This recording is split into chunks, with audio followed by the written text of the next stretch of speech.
దీక్షను పడితిరో నా గొంతు గానాలు నీకే వినిపిస్తిరో అన్ని వదిలి నేను నీ పూజను చేస్తిరో నన్ను నేను మరచి నీ సేవలో ఉంటిరో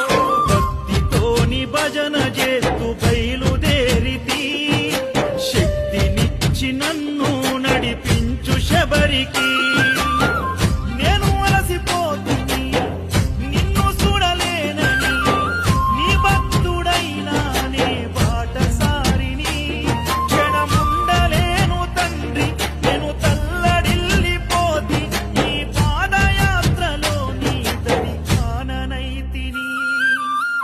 ఎంత దూరం